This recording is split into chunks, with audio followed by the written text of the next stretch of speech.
Biden says America last. That's the focus of tonight's angle. 70% of Republicans feel like the presidential election was neither free nor fair, according to a new Morning Consult political poll. Now, of that group, 78% believe mass mail-in voting led to widespread fraud. 72% of that group think the ballots were tampered with. But nevertheless, Biden is pretending that the election has been certified and that all legal challenges have been resolved.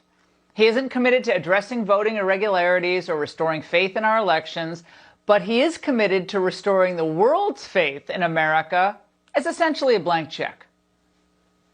I'm letting them know that America's back. We're going to be back in the game. It's not American alone.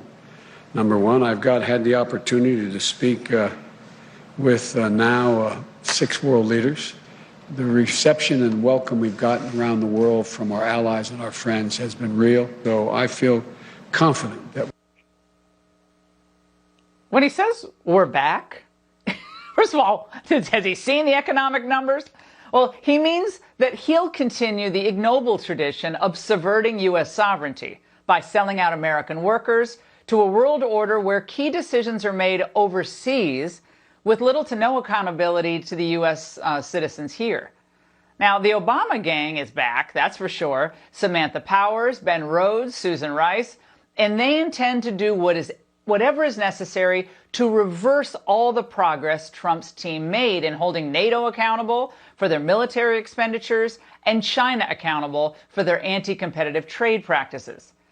Here are the highlights of Biden's globalist shop of horrors. Buckle up.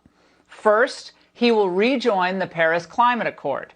It should be noted that the U.S. has led the world in CO2 emissions reductions since it exited the Paris Climate Accord under Trump. Biden's decision to rejoin the agreement would mean severe damage to the American economy. When Obama first joined Paris, he committed the U.S. to cut emissions 26 to 28% by 2025 as part of this, quote, accord. But Biden's promised to impose even more economically crippling climate policies. Meanwhile, China would continue to get sweetheart exemptions. In fact, the CCP spent the 4 years since it joined the accord building more than 300 coal plants around the world. Second, Biden would rejoin the World Health Organization.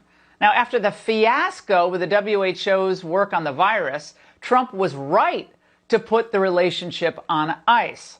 The New York Times, on the day before the election, even reported that as it praised Beijing, the WHO concealed concessions to China and may have sacrificed the best chance to unravel the virus's origins. It agreed not to examine China's early response or begin investigating the animal source. It could not even secure a visit to Wuhan. Yet Biden wants to put the U.S. taxpayers back on the hook for hundreds of millions of dollars to the WHO? Think about that. Third, he's going to re-enter the Iran deal. Now, the Iran deal was an absolute disaster, so of course Biden wants to re-enter it. It was supposed to prevent Iran from getting a nuclear weapon and improve our relationship with their terror-funding regime, but instead, it accomplished neither. The Iranians loved it, though, and why wouldn't they? We literally flew them planes loaded with cash, which they, in all likelihood, used to fund more terrorism. Fourth, Biden is also threatening to lift Trump's travel bans from jihadi hotspots around the world. So we'll not only send the mullahs more spending money, but we're going to let their agents into our cities? Biden should have called his foreign policy plan what it is. Blow up better. Fifth, allowing NATO to keep ripping us off. Now, are they now off the hook, or will Biden just refund all the member countries the $130 billion Trump got them to pony up? My friends, Europe loves a compliant United States, so of course they love Clinton and Obama. Except for Thatcher and John Paul II, Europe didn't like Reagan because he didn't take orders from them. They've pretty much hated every Republican president for the past 50 years or so? Brussels loves weak U.S. presidents because it means international pressure will work, even if it means a lower standard of living for average Americans as a result. The EU is already salivating over what a Biden presidency means for the WTO, too. French Trade Minister Franck Riester is already making bold requests of Biden.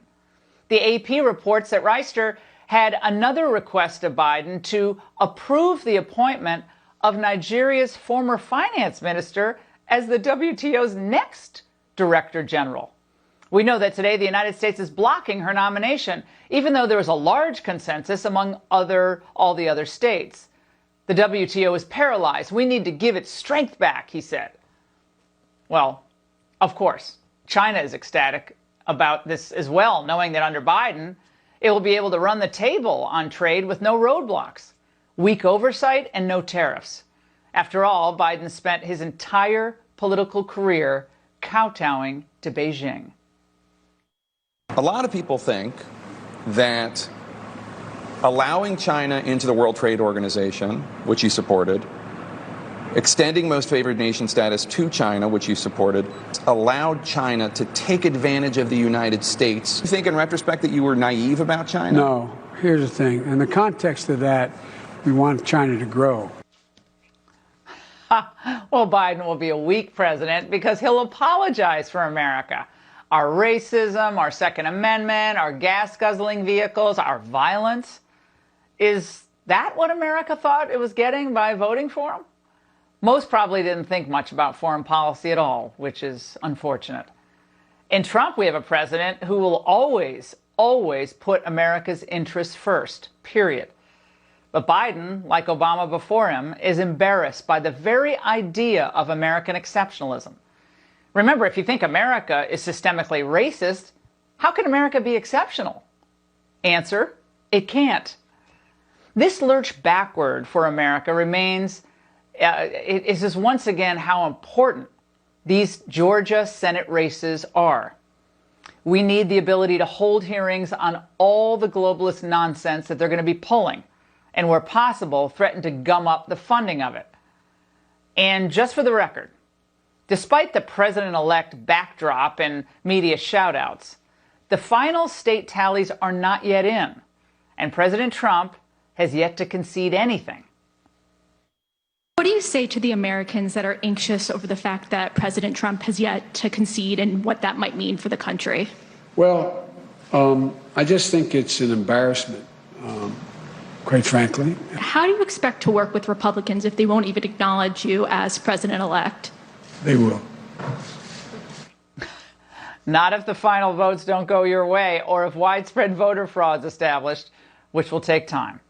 And Team Biden's presidential posturing and daily COVID briefings won't do anything to hasten that timeline. And that's the angle.